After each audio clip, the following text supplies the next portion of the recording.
Government جو ہے وہ جو ایک رستہ تھا ڈائیلاگ کا، اس رستے کو چھوڑ کے وزراء جو ہے وہ دھونس، دھاندلی، غرور اور تکبر جو ہے وہ واضح ہے، بڑا کلیئر نظر آ رہا ہے۔ الیکٹرانک ووٹنگ ہو یا نہ ہو، بہرحال ایک ایفرٹ ہے، ٹھیک ہے، آپ کے پاس لیجسلیشن کی پاور ہے، لیجسلیشن کر دیں۔ یہ کہنا کہ جی استعفیٰ دے دیں، یہ کر دیں گے، وہ کر دیں گے، ہم آگ لگا دیں گے، سیدھی سی بات ہے، آپ کے پاس پاور ہے، آپ جوائنٹ سیشن میں لے کے جا سکتے ہیں، آپ جوائنٹ سیشن میں لے جائیں، آپ ایک بل کو پاس کروا لیں، اس کے بعد اگر وہ کورٹ میں لے کے جانی چاہیے ہوگی تو چلے جائیں گے۔ یہ بازاری اور تھڑے والی زبان، اس کا استعمال عثمان صاحب میری سمجھ سے باہر ہے۔ لیکن سر ابھی چند ماہ پہلے تو اپوزیشن بھی دھرنا دے رہی تھی نا الیکشن کمیشن کے باہر، اور انہوں نے یہ تو نہیں کہا تھا کہ اس کو آگ لگا دیں گے، انہوں نے یہ تو نہیں کہا تھا، ٹھیک ہے، اپوزیشن جو ہے وہ بہرحال سر وہ کہتے ہیں جذبات میں بیان دے دیا، اپوزیشن مزاحمت کرتی ہے، اپوزیشن دھرنا بھی دیتی ہے، یہ بھی جمہوری حق ہے، وہ احتجاج بھی کرتی ہے، یہ بھی جمہوری حق ہے، لیکن گورنمنٹ کی ذمہ داری مختلف ہوتی ہے۔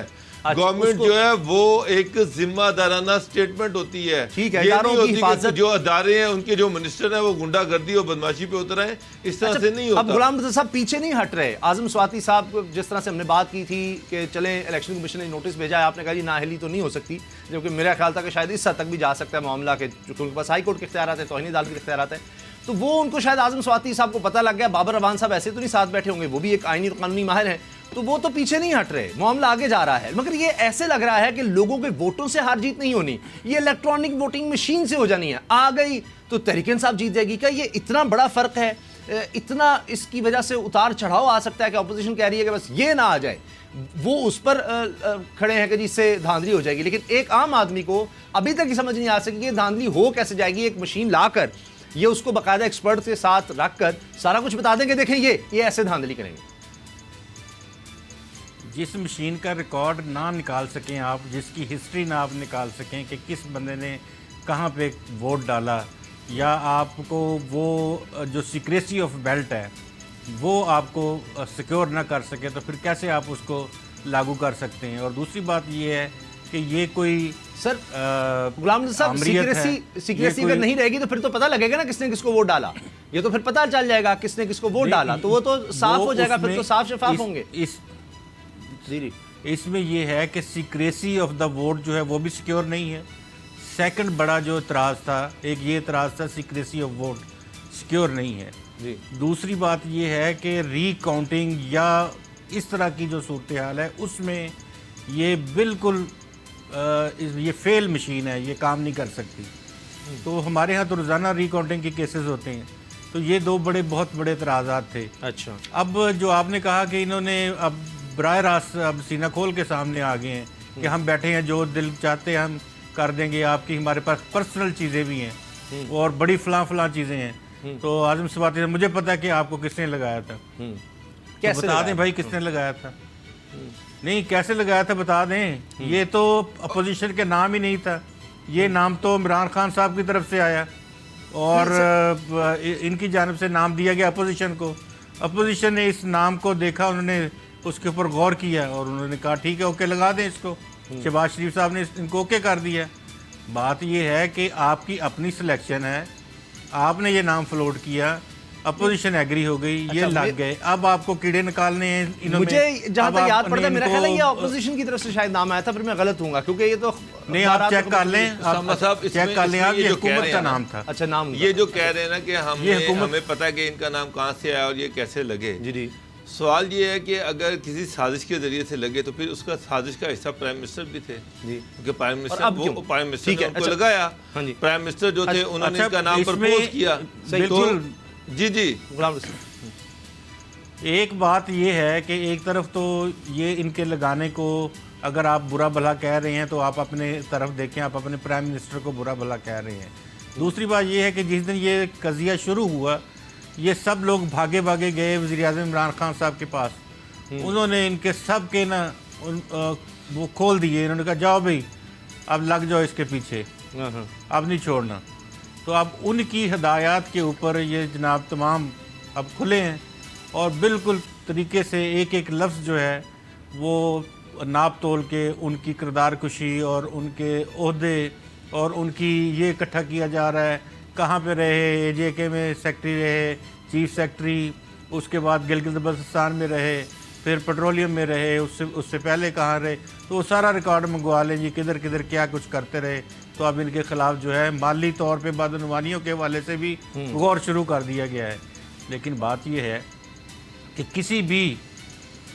جو سیاسی پارٹی ہے اب تک اس سیاسی پارٹی نے کوئی ایک لفظ ان کی جو قابلیت ہے, ان کی صلاحیت ہے, ایمانداری ہے, اس پہ نہیں اٹھایا. ٹھیک. تو یہ اب اگر آپ کا کام نہیں ہوا یا آپ جو کرنا چاہتے تھے وہ نہیں کیا گیا, تو پھر کیوں آپ اس طرح سے کر رہے ہیں کہ آپ چاہتے ہیں کہ ان کو اتنا کنٹروورشل بنا دیجیے, یعنی کہ جو بھی شریف آدمی ہو اس کے اوپر گند کا ٹوکرا پھینک دو اور لوگوں کو یہ ہے یہ ہے یہ ہے, اور اس کے بعد اچھے لوگ یہ بات کرنا ہی چھوڑ دیں. اور جو آپ بات کر رہے تھے مختلف طرح کی جو باتیں اس وقت ہو رہی ہیں کہ نیب کو اپوزیشن برا بلا کہہ رہی تھی, اور لیکن کبھی بھی وہ بڑے نپے تلے انداز میں ہوتا رہا ہے. اس طرح کی بات جو ہے وہ نیب نیازی گٹھ جوڑ کی بات کرتے تھے, لیکن وہ بھی دن آنے والے ہیں. ایک اور خبر آپ کو دے دیں, وہ بھی دن آنے والے ہیں. جی. اب دوبارہ سے چیئرمین نیب کے حوالے سے بڑی باتیں کریں گے اپوزیشن والے, کیونکہ ان کو بھی بڑی خوشخبری ملنے والی ہے چیئرمین نیب صاحب کو. تو پھر ڈیفینیٹلی جو اپوزیشن جماعتیں ہیں وہ ان کا رخ پھر عوامی کسی مسئلے کی طرف نہیں ہوگا. پھر یہ الیکشن کمیشن سے بال نکل کے نیب میں آ جائے گی, اور وہاں پہ اس طرح کی باتیں شروع ہو جائیں گی. نہ کسی نے مہنگائی کے حوالے سے بات کرنی ہے, نہ بجلی کے بلوں کے حوالے سے بات کرنی ہے, نہ گیس کی شارٹیج اور گیس کے بلوں کی وجہ سے بات کرنی ہے, نہ انہوں نے چینی, آٹا, دال, چاول اس کے اوپر بات کرنی ہے. یہ آپ عوام جانے, اور کہتے ہیں نا وہ کہ عوام جانے اور عوام جانے, دونوں صورتوں میں آپ نے بھگتنا ہے. بازار جانے اور عوام جانے, وہاں جا کے آپ کھائیں پیئیں جو کچھ کریں, آپ مر جائیں, آپ 18,000 میں گزارا نہیں کر اس کا سکتے. مطلب ہے آپ کے خیال میں غلام رضا صاحب اگلی خبر سے پہلے یہ انٹینشنلی ہے, جان بوجھ کر کیا جا رہا ہے دونوں طرف سے, یعنی حکومت بھی الیکشن کمیشن کا اس طرح سے اٹھا رہی ہے معاملہ, ادھر سے پھر نیب کا بھی حکومت لے کر آئے گی, تو اپوزیشن اس کے پیچھے پیچھے چل رہی ہے کہ جناب چھوڑو باقی چیزیں جو عوامی مسائل ہیں, یہ اس پر گارڈ رکھو, اس کو سیو کرو کہ جناب یہ الیکشن جو ہے نا یہ جس طرح ہم چاہتے ہیں ہو جائے. دونوں طرف سے یہ ہو رہا ہے جان بوجھ کر. جان بوجھ کر اس کو ہم نہیں کہہ سکتے, لیکن یہ ایک طرف سے ٹیکنیکلی یہ کھیلا جا رہا ہے کہ باقی ایشوز سے. دیکھیں گورنمنٹ کو بھی پتہ ہے کہ یہ کوئی بہت بڑا ایسا ایشو نہیں ہے, اس سے پہلے بھی الیکشن ہوتے رہے ہیں, اس کے بعد بھی ہوتے رہیں گے. مجھے بتائیں اور کس چیز پر پریس کانفرنس ہو رہی ہے؟ وہ پورٹرے یہ کر رہے ہیں, ایک دن کرتے ہیں ان کے اوپر یہ الزام تھا اطلاعات و نشریات اور سائنس ٹیکنالوجی, اگلے دن آپ کو مل جاتے ہیں اعظم سواتی صاحب, وزیر ریلوے, اور بابر امان صاحب. یعنی یہ تو روز پریس کانفرنس اگر ہو رہی ہے تو اس ایشو پر تو ہو رہی ہے, EVM پر, الیکشن کمیشن پر. سب سے بڑا مسئلہ یہ بنا ہوا ہے. وہ تو دیکھیں نا ان کی نظر میں تو یہی مسئلہ شاید ان کا لائف لائن یہی ہے, ان کا پولیٹیکل لائف لائن شاید اس سے جڑ گیا ہے. وہ کیوں اس طرح کی بات کر رہے ہیں؟ دیکھیں خود وہ ان الزامات کے حوالے سے جواب دینے کی بجائے وہ خود ثابت کر رہے ہیں کہ وہ بہت جلدی میں ایک رپورٹ دیکھ رہا تھا, وہ بہت جلد چاہتے ہیں کہ یہ کام یہ بھی ہے کہ 20 حلقے قومی اسمبلی کے ایسے ہیں جہاں پر تقریباً 7 لاکھ اوورسیز پاکستانی فیصلہ کر سکتے ہیں. تو یہاں بڑا کلوز مقابلہ ہوگا. تو اگر 20 حلقوں میں اس طرح, اور سب یہ کہہ رہے ہیں جو اوورسیز زیادہ تر عمران خان کے لیے ووٹ کریں گے, اور اس میں یہ EVM اور اوورسیز پاکستان کے ووٹ یہ سارا اکٹھا ہی ہے معاملہ, تو اس میں پھر 20 اگر سیٹوں پر اسامہ صاحب میں یہاں اس سے پہلے بھی ہم اپنے شو میں ڈسکس کر چکے ہیں, اس سے پہلے بھی ہم اپنے شو میں اوورسیز پاکستانیز کے حوالے سے ڈسکس کر چکے ہیں. دیکھیے اوورسیز پاکستانیز کی تعریف میں ہر وہ شخص جو بیرون ملک گیا ہے وہ آتا ہے, بالکل صحیح, لیکن جو آپ کے اصل اوورسیز ہیں وہ ہیں جو ریمیٹنسز آپ کو بھیجتے ہیں. بے شک ریمیٹنسز بھیجنے والوں کی بڑی تعداد گلف میں, سعودی عرب میں, تھوڑی سی امریکہ میں, اور کچھ جو ہے وہ یورپی یونین کے ممالک میں بیٹھی ہوئی ہے. جو لوگ 60 سال سے اپنی فیملیز کے ساتھ وہاں کی شہریت لے چکے ہیں, وہ ہاتھ اٹھا کے ملکہ برطانیہ کی اور امریکہ کی وفاداری کا حلف اٹھا چکے ہیں. وہ ان لوگوں کو آپ کس لیے چاہتے ہیں کہ وہ ووٹ یہاں پہ دیں؟ چلیں اب آپ نے باہر کے لوگوں کی بات سے اگلی خبر, بابر صاحب ٹائم کم رہ جائے گا. میں ایک بات بتا دوں کہ انڈیا میں بھی میں یہاں ایک جملہ کہنا چاہتا ہوں, ان کو ووٹنگ کا رائٹ وہ ہے, ایک ایسی وہ انڈیا آ کے ووٹ ڈالیں گے. ٹھیک ہے. جی غلام رضا صاحب سر پلیز کمپلیٹ کر لیں. وہ ایک ایسی مذہبی یعنی کہ ہم اس کو مسلم نہیں کہہ سکتے لیکن وہ اپنے آپ کو مسلم کہتے ہیں، جی جی، وہ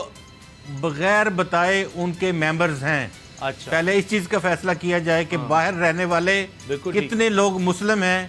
اور کتنے اس مذہبی جماعت سے تعلق رکھتے ہیں جو اپنے آپ کو مسلم مذہبی جماعت کہتی ہے، ٹھیک ہے، وہ بائیفرکیٹ کریں۔ اس کے بعد تمام اوورسیز پاکستانی کو ان کے علاوہ سب کو اجازت دے دی جائے کہ وہ جہاں چاہیں اس جگہ سے چاہیں ووٹ دیں۔ بالکل ٹھیک ہے۔ اچھا، اب اگلی خبر یہ ہے کہ میاں منشا صاحب پاکستان کے ایک بہت بڑے بزنس مین، ان کو 25 ارب روپے کی جعلی اکاؤنٹس سے ٹرانزیکشن پر لیگل نوٹس جاری ہو چکا ہے، اور اس میں ایک دفعہ پھر ہیں چھوٹے میاں صاحب یعنی شہباز شریف صاحب، وہ بھی اس میں شامل ہیں، اور اس حوالے سے کس طرح سے لوگوں پر دباؤ ڈالا گیا، کیا ہوا۔ اب اس میں ایک نائب صدر ہے بینک کا، نائب صدر، وہ گرفتار ہو گیا ہے، اور ایف آئی اے میں بھی آپ سنیے کہ ایف آئی اے میں بھی سہولت کار بیٹھے ہوئے ہیں، اس کی بھی گرفتاری کے لیے اب کوششیں ہو رہی ہیں۔ آپ اندازہ لگائیے کہ ایسے ہی پھر مافیا نہیں کہا جاتا۔ بابر ڈوگر صاحب یعنی پاکستان کے امیر ترین آدمی کو نوٹس جا رہا ہے، یا امیر ترین میں سے ایک تو یقیناً ہے، تو ان کو نوٹس جا رہا ہے، وہ پتہ چل رہا ہے جی ان کا بینک جو ہے اس میں لوگوں پر دباؤ ڈال کے یہ ساری ٹرانزیکشنز جو ہیں، جعلی اکاؤنٹس، یہ سب ہو رہا تھا، اور یہ سارا دھندا چل رہا تھا۔ تو یہ تو یعنی کاروبار، ادارے، یعنی ایف آئی اے جس نے پکڑنا ہے، وہ بینک اور سرکار، چونکہ ان کے پاس تھی، میاں نواز شریف صاحب، شہباز شریف صاحب حکومت میں تھے، تو یہ سب مل کر یہ دھندا چل رہا تھا، اور اربوں روپے کا۔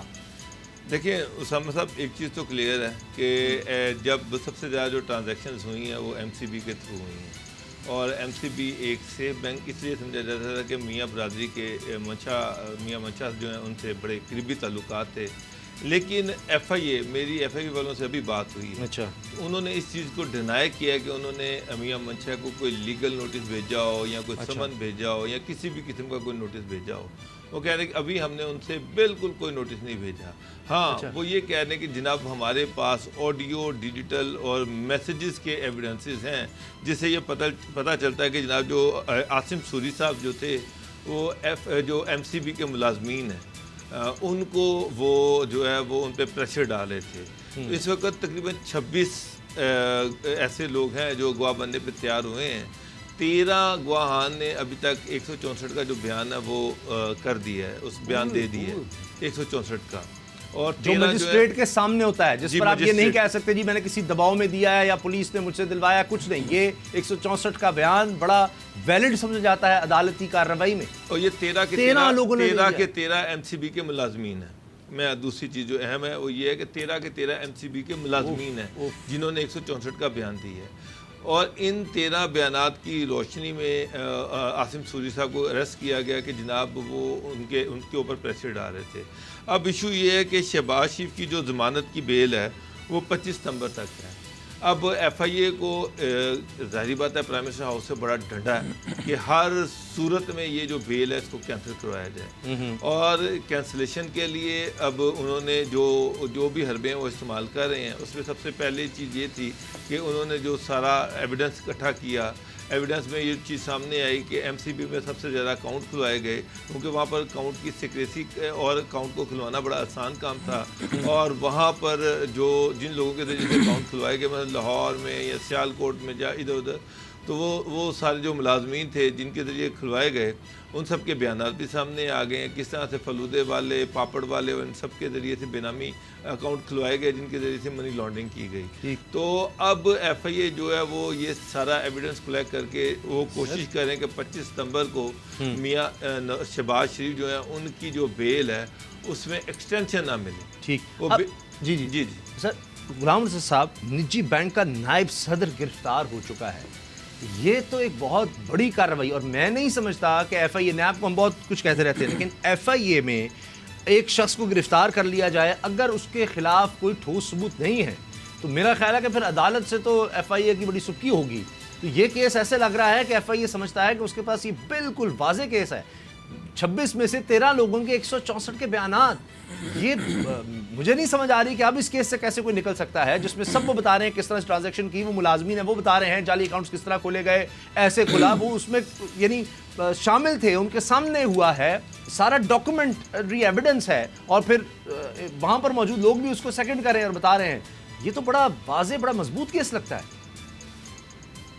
جی آپ کی بات جو ہے اس حد تک درست ہے کہ دفعہ 164 کے جو بیانات ہیں وہ مجسٹریٹ کے روبرو ہوتے ہیں، اور اگر وہ انڈیویجول کیپیسٹی میں انہوں نے دیے ہیں کہ وہ خود ذمہ داران ہیں یا ان کو بینک کے کسی بڑے نے یہ حکم دیا تھا، ان کے بیانات کی نوعیت جو ہے وہ یہ فیصلہ کرے گی کہ آپ مالکان اس کے انوالو ہیں یا نہیں ہیں اور کس حد تک ہیں۔ ٹھیک، دیکھیں تعلقات میاں منشا صاحب کے میاں نواز شریف گروپ سے، میاں نواز شریف میاں شریف فیملی سے آج کے نہیں، یہ پوری دنیا جانتی ہے کہ میاں منشا صاحب کس طرح سے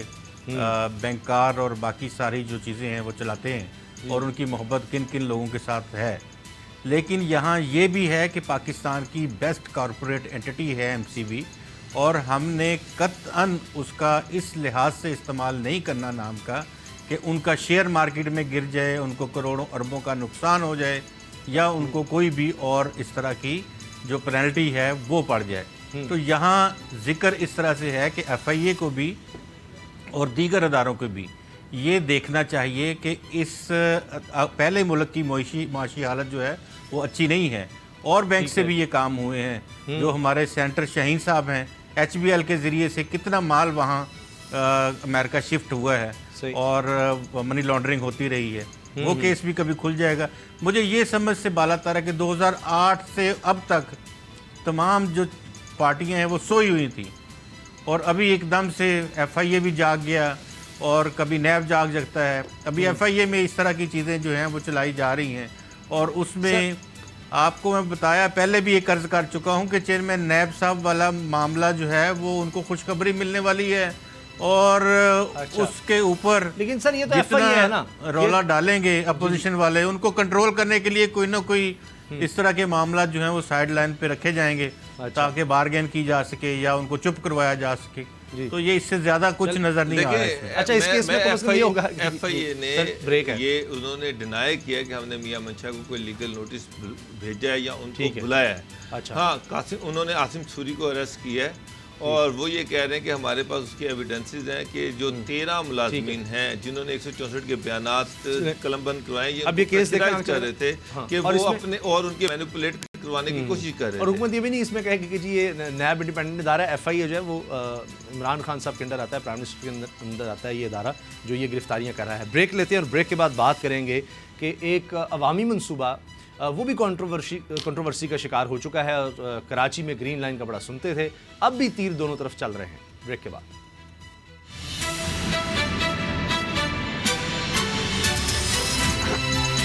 اب پتہ چلا۔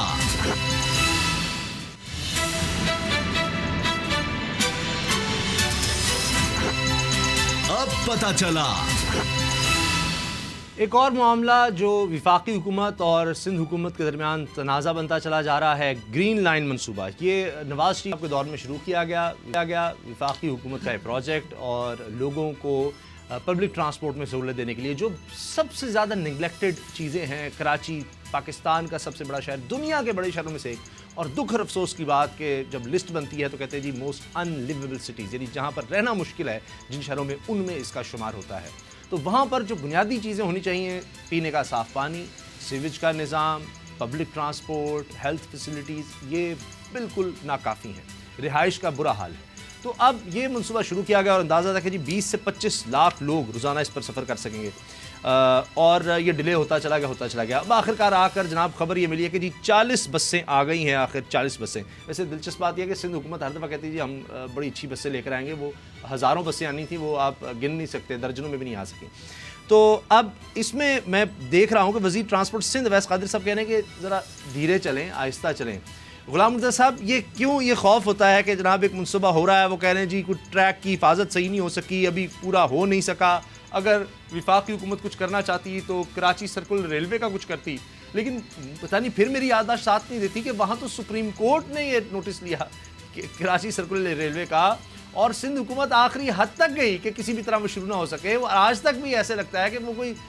بڑے خوش نہیں ہے کہ CR کے مکمل طور پر فعال ہو جائے، لیکن بات یہ کی جاتی ہے کہ اچھا جی یہ بسیں آ گئی ہیں، کریڈٹ نہ چلا جائے کسی اور کو، یہ منصوبہ ٹھیک نہیں ہے، اور منصوبہ دوسرا کرو جی کراچی سرکل ریلوے کا۔ اور جب وہ شروع ہونے لگتا ہے تو کہتے ہیں جی یہ تو لوگوں کے خلاف ہے، لوگوں کو بے گھر کیا جا رہا ہے، تباہی ہو گئی، بربادی ہو گئی۔ گرین لائن منصوبہ بنیادی طور پہ فیڈرل گورنمنٹ کا منصوبہ تھا. اس میں تھوڑے سی رقم وہ صوبائی حکومت نے ڈالنی تھی, باقی تقریباً 80% کے قریب جو اس کی اماؤنٹ تھی اس کو فیڈرل نے دینا تھا, فیڈریشن نے. جی لیکن انفارچونیٹلی یہ 2016 میں جب یہ ہوا, اس کو ابتدائی طور پہ کچھ فنڈنگ ہوئی, اس کے بعد جن جن منصوبوں کے اوپر نواز شریف کے نام کی کوئی لفظ آتا تھا, تختی آتی تھی, وہ تو نواز شریف کا نام بھی سننا پسند نہیں کرتی موجودہ فیڈرل گورنمنٹ, اور وہ پھر اس منصوبے کو کھڈے لین لگا دیتی تھی. تو ابھی اس کو جتنا قصور آپ سندھ گورنمنٹ کا کہہ سکتے ہیں, اس سے زیادہ آپ کے فیڈرل گورنمنٹ کا ہے. اور وفاقی حکومت نے 3 دفعہ پریس ریلیز جاری کی ہے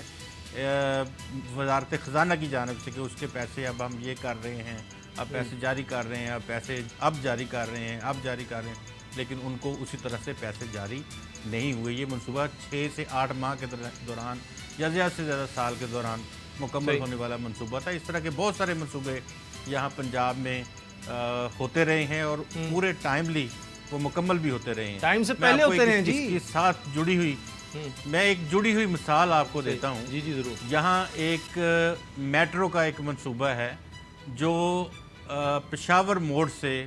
ترنول پھاٹک تک, یعنی کہ نئے ایئرپورٹ تک جانا تھا. وہ 2017-18 میں کمپلیٹ تھا. صرف اس میں بسیں چلنی تھی یا اسٹیشنوں کے شیشے لگنے تھے. وہ آج بھی اسی طرح کھنڈر بنا پڑا ہے, اور اس کے منصوبے کے لیے بسیں جو آئی ہوئی تھی وہ پڑی پڑی گل گئی ہیں, اور یہ جو ٹریک ہے اس کے اوپر منو مٹی دوبارہ ادھر گر گئی ہے, اور وہاں اسی طرح سے کام بند ہے. کیا کس کا قصور ہے یہ؟ اس کے اوپر وہ پیسے بھی سینکشن تھے, ہر چیز ہوئی ہوئی تھی. اور یہ بھی میں آپ کو بتا دوں کہ گزشتہ 40-50 سال سے جب سے یہ کیپٹل فیڈرل کیپٹل بنا ہے اسلام آباد, اس روٹ کے اوپر کبھی آج تک کوئی وین, کوئی بس, کوئی اربن ٹرانسپورٹ کا منصوبہ وہاں تھا ہی نہیں. وہ لوگ ہمیشہ لفٹ لے کے جاتے رہے ہیں, اور یا اپنی ٹیکسی گاڑی میں یا کسی اور گاڑی میں. اس روٹ کے اوپر آج تک کوئی بس ویگن نہیں. لیکن آپ یہ دیکھیں کہ وہ اسی طرح سے بند پڑا ہوا ہے, اور کسی کو کوئی خیال نہیں ہے کہ یار یہ لاکھوں کروڑوں لوگ وہاں رہتے ہیں اور کن لوگوں کو فائدہ ہوگا. عام شہری ہے, عام آدمی ہے, انہوں نے کہا یہ بند کر دو اس کے اوپر, کیونکہ نواز شریف نے یہ شروع کیا تھا. تو یہ ہے حالت. اور جو گرین لائن کی آپ بات کرتے ہیں, کراچی کو ایک گرین لائن نہیں, کراچی کو تو 5-7 بڑے منصوبوں کی ضرورت ہے. سرکل ریلوے کا منصوبہ, اس کو فوری طور پہ اس کی بحالی ہونی چاہیے. اور باقی جو وہاں پہ گرین لائن, ریڈ لائن, میں کہتا ہوں اورنج لائن, وہاں تو 10 لائنیں بچھا دو, اتنی آبادی ہے ان کی. اور وہاں پہ جو ماحولیات کی صورتحال روز بروز بگڑ رہی ہے, موٹر سائیکلز کا دھواں, اور کتنے موٹر سائیکل آپ دیکھتے ہیں, ایکسیڈنٹس, گاڑیاں, ان سب کو بچانے کے لیے لوگوں کا ٹائم بچائیں, لوگوں کو ان کے گھروں سے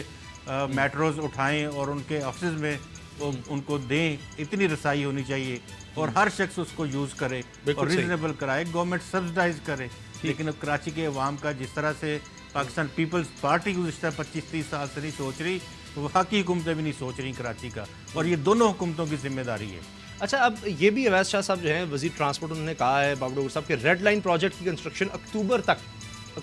تک شروع ہو جائے گی, اور یلو لائن پروجیکٹ کی تعمیراتی کام بھی جنوری میں شروع ہو جائے گا. تو یہ ابھی شروع ہوگا, پتہ نہیں اب اگلے 2023 کے الیکشن ہے, ہو سکتا ہے یہ الیکشن تک ووٹ لینے کے لیے اس کو کمپلیٹ کر لیں تو بڑی بات. اسامہ صاحب, یہ ریڈ لائن یا دوسری لائن جو آپ نے کہی ہے, سب سے پہلے گرین لائن کی طرف دیکھ لیں کہ ان کی 40 بسیں آ چکی ہیں.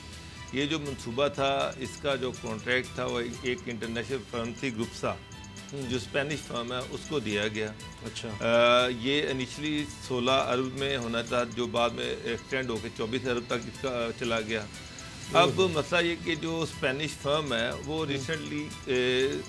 اینٹی کرپشن میں چلی گئی. وہاں پر جا کے انہوں نے ایک اپلیکیشن دی کہ جناب ہمیں ساری پیمنٹ ہو چکی ہے, جتنی ہم نے ہمارے ساتھ ایگریمنٹ ہے وہ ساری پیمنٹ ہو چکی ہے. لیکن مسئلہ یہ ہے کہ یہ جو لوکل کانٹریکٹر تھے, جن کے ہم نے ٹیکنیکل سپورٹ دینی تھی اور ان کانٹریکٹر کے ذریعے سے کام لینا تھا, ان کانٹریکٹرز نے پہلی تو بات یہ کہ سب اسٹینڈرڈ کام کیا ہے. یہ تقریباً 3 لاکھ یورو زیادہ لے گئے ہیں, اور انہوں نے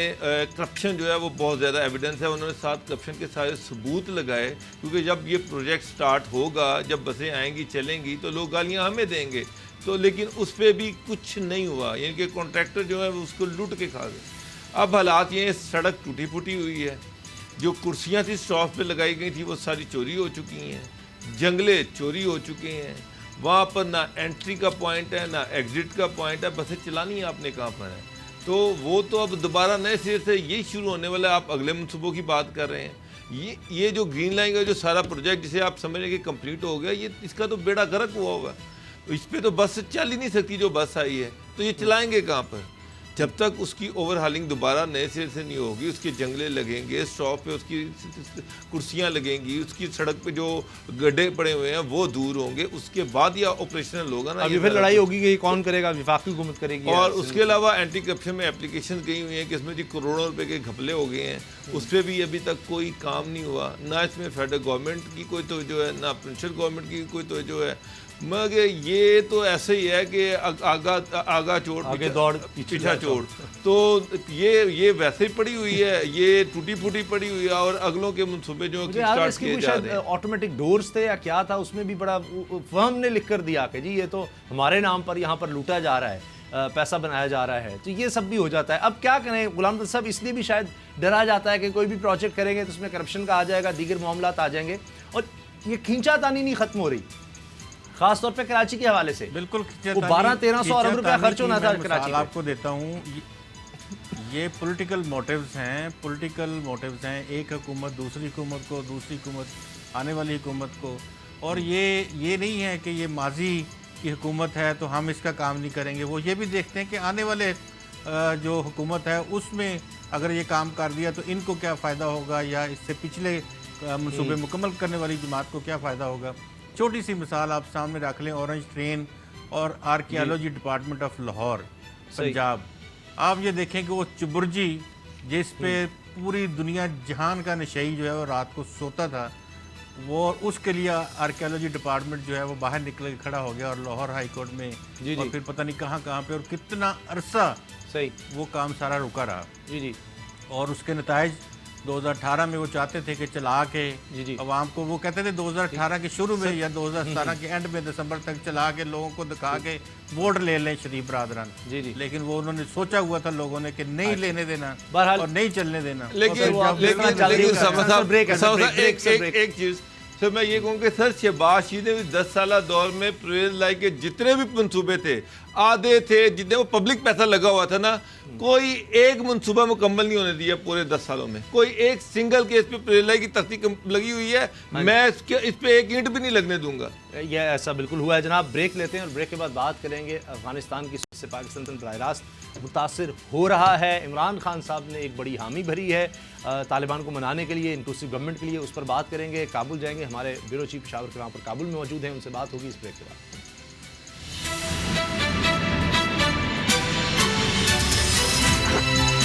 اب پتہ چلا،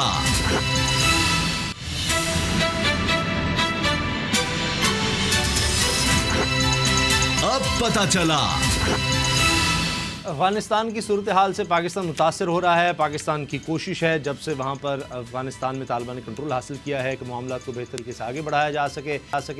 ایس ای او اجلاس میں بھی پاکستان نے بھرپور اس بارے میں کوشش کی کہ کم از کم افغان عوام کی جو ضروریات ہیں ان کو پورا کرنے کے لیے تمام دنیا کے ممالک آئیں اور اب اس سے منہ نہ پھیریں۔ اور چین نے بڑی تنقید کی ہے کہ جی یہ ساری جو تباہی ہوئی ہے، اب امریکہ اور اس کے اتحادی یہاں تباہی پھیلا کر، یہاں انسانی حقوق کی خلاف ورزیاں کر کے لوگوں کو قتل کر کے یہاں سے بھاگ گئے ہیں، اور اب ان کے لیے کچھ نہیں کیا جا رہا۔ لیکن عمران خان صاحب نے ایک بہت بڑی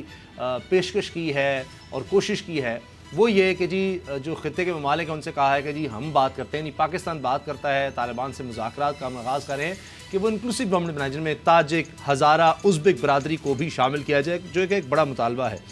بابو ڈوگر صاحب، یہ کہیں پاکستان اپنی کیپیسٹی سے زیادہ بوجھ اٹھانے کی کوشش تو نہیں کر رہا؟ کہ ٹھیک ہے کہ سب سے زیادہ ایفیکٹ ہم نے ہونا ہے، لیکن طالبان کتنا کو پاکستان کی بات مان لیں گے؟ وہ تو اپنی طرز پر چل رہے ہیں، سن ضرور رہے ہیں، لیکن وہ کہہ رہے ہیں کہ جی ہمیں ڈکٹیٹ نہ کیا جائے۔ دیکھیں اسامہ صاحب، آپ کی بات بالکل ٹھیک ہے کہ پاکستان کی ایک لمیٹیشن ہے۔ طالبان جو ہے وہ انڈیپینڈنٹ ہیں، انہوں نے ایک اسٹرگل کے ذریعے سے افغانستان جو ہے اس کو حاصل کیا، وہاں پر قبضہ کیا، وہاں پر جو فورن فورسز تھیں ان کو وہاں سے باہر نکلنے پہ مجبور کیا۔ اور ان کے اپنے اندر مختلف حصے ہیں اور وہ اپنے حساب سے جو گورنمنٹ ہے اس کو دیکھ رہے ہیں، اس کے مطابق چیزیں چلانے کی کوشش کر رہے ہیں، لیکن دنیا جو ہے وہ طالبان سے مختلف طرح سے چیزوں کو ایکسپیکٹ کر رہی ہے۔ مثلا وہ یہ چاہتے ہیں کہ جناب وہاں کے جو طالبان کی جو بھی گورنمنٹ ہو، افغانستان میں جو بھی گورنمنٹ بنے، طالبان اس میں تمام جتنے بھی اسٹیک ہولڈر ہیں ان کو اس میں شامل کرے، اور جب تک وہ اس کو شامل نہیں کریں گے اس وقت تک وہ اس کو نہیں مانیں گے۔ اب دنیا، چلو امریکہ اور نیٹو فورسز تو آپ ایک سائڈ پہ کر دیں، اب شنگھائی تعاون جو ہے تنظیم جو ہے، اب اس میں رشیا، چائنا، پاکستان، یہ وہ ممالک ہے جو افغانستان کے طالبان کے سب سے بڑے سپورٹر ہیں، اور ان کی ساری دنیا جو ہے وہ ان کو الزام بھی دیتی ہے کہ جنہوں نے طالبان کو سپورٹ کیا اور ایک الیکٹڈ گورنمنٹ کو وہاں پر گروایا، لیکن اس کے باوجود ان ممالک نے بھی شنگھائی تعاون تنظیم میں یہ وہی شرطیں رکھیں جو کہ نیٹو رکھ رہا ہے یا امریکہ رکھ رہا ہے کہ جناب اگر آپ نے اپنے آپ کو دنیا میں منوانا ہے اور اپنے آپ کو ریکگنائز کروانا ہے تو پھر آپ کو تمام سٹیک ہولڈر جو ہیں ان کو شامل کرنا پڑے گا، اس کے ساتھ ساتھ خواتین کو نمائندگی دینی پڑے گی، اس کے ساتھ ساتھ ہیومن رائٹس کی جو وائلیشن ہے اس پہ بھی نظر رکھی جائے گی، اس کے بعد آپ کو کوئی سٹیٹس دیا جائے گا۔ ہاں، انہوں نے البتہ یہ ضرور کیا کہ انہوں نے طالبان کی ریکویسٹ پہ وہ جو کرسی تھی افغانستان کی وہ خالی رکھی، اور وہ جو ان کا امر اللہ صالح جو یہ کلیم کر رہا تھا کہ جی میں ابھی بھی وائس پریزیڈنٹ ہوں، اس کو انہوں نے انٹرٹین نہیں کیا۔ چلیں، پہلی سفارتی کامیابی تو طالبان کی ہوئی، لیکن ابھی بہت بڑے چیلنجز ان کے سامنے ہیں، اور ان میں سب سے بڑا جو چیلنج ہے وہ یہی ہے کہ جو گورنمنٹ سازی کی جا رہی ہے یا کر دی گئی ہے اس میں سارے سٹیک ہولڈر کو برابر کی نمائندگی دی جائے۔ جب تک یہ سارے سٹیک ہولڈرز کو نمائندگی نہیں دیں گے دنیا ان کو نہیں مانے گی، اور اس کا پھر مسئلہ یہ ہے اگر دنیا نہیں مانتی تو نہ یہ کسی سے ایڈ لے سکتے ہیں، نہ دنیا کے ساتھ کوئی کوپریٹ ہو سکتا ہے، پھر طالبان کے ساتھ ڈائریکٹلی تو کوئی بھی انٹریکٹ نہیں کرے گا، پھر پاکستان جو ہے وہی ترجمان بنے گا افغانستان کا، ساری دنیا پاکستان پہ پریشر ڈالے گی کہ جناب ان سے چیزیں منوائیں۔ اب ہماری حکومت کی بھی ایک لمیٹیشن ہے، اس لمیٹیشن سے ہم آگے نہیں جا سکتے، اور بلکہ پاکستان میں تو یہ ایک بڑی اسٹرانگ آواز ہے کہ پاکستان کو افغانستان کے اندرونی معاملات میں ایک حد سے زیادہ مداخلت نہیں کرنی چاہیے۔ بالکل صحیح۔ اچھا غلام رضا صاحب، یہ جو ہم نے دیکھا ہے جس طرح افغانستان کا انفراسٹرکچر تباہ ہو گیا اور اس کو اس طرح ریبلڈ نہیں کیا گیا، افغانستان 3-4 کروڑ لوگ ہیں، وہ زیادہ تر ڈیپینڈ کرتے ہیں ہمسایہ ممالک پر، خوراک کے لیے پاکستان پر، تیل وغیرہ کے لیے ایران پر، اس طرح سے تو یہ جو امریکہ ہے وہاں پر جو کوئی ڈالر آتے تھے وہ کرپشن کی نظر ہو جاتے تھے۔ انتہائی یعنی غریب ترین اس وقت ملک دنیا میں جہاں انتہائی غربت ہے، 1,80,00,000 لوگ ایک وقت کی روٹی بھی نہیں کھا سکتے، یونیسیف کی طرف سے کہا جا رہا ہے۔ یہ جب حالات ہوں گے اور پھر کہا جا رہا ہے کہ نہیں جی ہم اس کو حکومت کو تسلیم نہیں کرتے، وہ ایک الگ چیز ہے، لیکن لوگ اگر بھوکے مریں گے تو یہ تو بالکل خطے میں تباہی اس سے آ سکتی ہے، انسانی المیہ جنم لے رہا ہے، اور یہ خود پاکستان اور دیگر ممالک اس کو سمجھ رہے ہیں، اور یہ بہت بڑا ایک خطرہ ہے۔ تو کیا عمران خان صاحب اس وجہ سے یہ زور دینا چاہ رہے ہیں کہ جی طالبان صرف گورنمنٹ انکلوسیو بنا لیں، دوسروں کو بھی شامل کر لیں، تاکہ کم از کم ایک نظر آ جائے جی جو ان سے ڈیمانڈ کی جا رہی ہے جی آپ اکیلے آ کر بیٹھ گئے ہیں، تو کیا طالبان اس کو مانیں گے؟ اور دوسرا یہ بھی اس میں بات اہم ہے کہ پاکستان جس طرح آفر تو یہ کر دیتا ہے، مگر بھارت میں آپ پروپیگنڈا دیکھیں، اب وہاں جناب وہ ارنب گوسوامی جو بالکل پاگل ہوا رہتا ہے، کوئی نہ کوئی بات اس طرح کرتا ہے، اور ان کے بی جے پی کے لوگ دیگر، اب اس نے کہہ دیا کہ جی کابل میں سرینا ہوٹل ہے، اس میں 5ویں فلور پر جناب ISI کا آفس ہے، تو وہ سب نے پھر مذاق اڑایا کہ اس کے تو 2 فلورز ہیں، صرف 5واں کہاں سے آ گیا؟ تو یہ باتیں کر دی جاتی ہیں، اور وہاں پر آپ فیک نیوز پھیلائیں، کوئی پوچھنے والا ہے ہی نہیں، تو وہاں پر بھارت کی آڈینس کو اور ان سب کو تو ایک پھیلا دیا انگریزی چینل پہ کہ جناب یہ ISI وہاں پر آپ کہتے رہیں گے تو وہ آپ کو گوگل پہ نظر آنا شروع ہو جائے گا، کئی لوگ تو بعد میں پڑھیں گے کہ جناب یہ سچ بھی تھا یا غلط تھا، لیکن یہ پروپیگنڈا پاکستان پر کیا جاتا ہے کہ جی یہ سارا کچھ تو یہ کر رہے ہیں، یہ افغان طالبان تو انہوں نے ہی لے کر آئے ہیں، ساری حکومت ہی لے کر آئے۔ آپ کی بات بالکل درست ہے، بڑا حساس وقت ہے اس وقت۔ اگر آپ ویسٹرن میڈیا کے اخبارات اور ٹی وی چینلز کو آپ دیکھیں، ان کے تبصرے سنیں، تو ایک بات تو واضح ہے جی کہ وہاں پہ کوئی بھی وہ لابی ہو سکتی ہے، انڈین لابی ڈیفینیٹلی وہاں موجود ہے اور بڑی مضبوط ہے ویسٹ میں، وہ یہ کوشش کر رہے ہیں کہ اس طرح سے طالبان کو پاکستان کے ساتھ جوڑ دیا جائے اور یہ بات کرنے کی کوشش کر رہے ہیں، ان کا تمام مرکزی نقطہ یہ ہے کہ یہاں پہ امریکہ کی پوری جو شکست ہے اس کا ذمہ دار پاکستان ہے، اور پاکستان کے حوالے سے اس طرح کی باتیں بہت ہو رہی ہیں۔ ایسے وقت میں ہم کیوں کہیں افغان بھائیوں کو، طالبان کو کہ آپ قاتل اور مقتول ایک ساتھ بیٹھ جائیں؟ انہوں نے کہا ہے کہ وہ انکلوسیو گورنمنٹ بنائیں گے تو وہ بنائیں، وہ جس سے رابطہ کرتے ہیں وہ کریں، ہم کیوں ان کے معاملات میں مداخلت کی؟ یہ تو ایک سوورن اگر وہ کنٹری ہے تو ہم وہاں پہ دیکھیں ہیلپ، اور اگر وہ ہم سے مشاورت مانگیں تو ہم ضرور مشاورت دیں، ان کو دیں گے، ہمارے ادارے بھی دیں گے، ہم بھی دیں گے، عوام بھی دے گی، ہر سطح پہ رابطہ کرنے کے لیے تیار ہیں، لیکن اس کو ایک ایسا سٹانس نہ بنایا جائے جو بعد میں ہمارے گلے کی ہڈی بہت بن کم جائے ہے یا ہمارے گلے کا توق بن آپشنز بڑی جائے۔ لمیٹڈ ہیں، کیونکہ اگر نہیں کرتے تو یونیسیف اقوام متحدہ کہہ رہا ہے جی آپ مہاجرین کو قبول کریں، وہاں پر اتنے مسائل ہیں، کیسے کر لیں؟ اس لیے کہ ایسی گورنمنٹ آ جائے جس کو دنیا مان لے، ان کی مدد وہ ہو اگر سکے۔ انکلوسیو گورنمنٹ بھی بنا لیتے ہیں تو وہ جو لوگ جن کے یہ لوگ مارتے رہے ہیں ایک دوسرے کو، وہ کیسے ایک جگہ پہ بیٹھ کے اس ملک کا، وہ تو ایک دوسرے کے خلاف سازشیں کریں گے،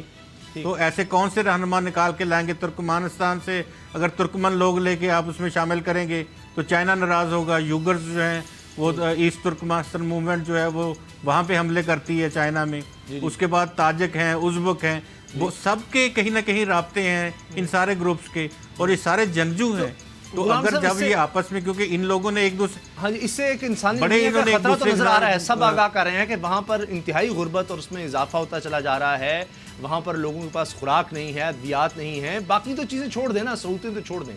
تو اس کے بعد تو ایک انسانی المیہ ایسا جنم لے گا کہ جس کو شاید کوئی بھی کنٹرول نہیں کر سکے گا۔ اس کو روکنے کے لیے تو اس طرح سے اقدامات نظر نہیں آ رہے۔ یہ ایڈ کب تک چلے گی کہ اچھا جی کچھ آپ نے جہاز بھیج دیے، مطلب 3 کروڑ لوگوں کو آپ ہوائی جہاز بھیج کے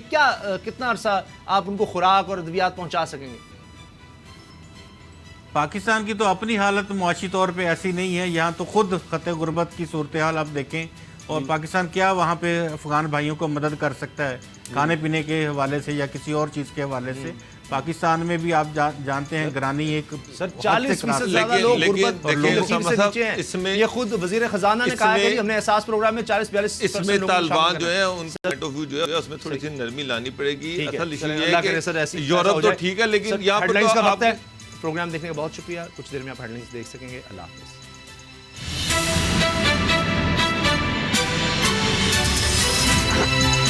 اب پتہ چلا۔ سبسکرائب کریں اور بیل دبائیں تاکہ کوئی خبر رہ نہ جائے۔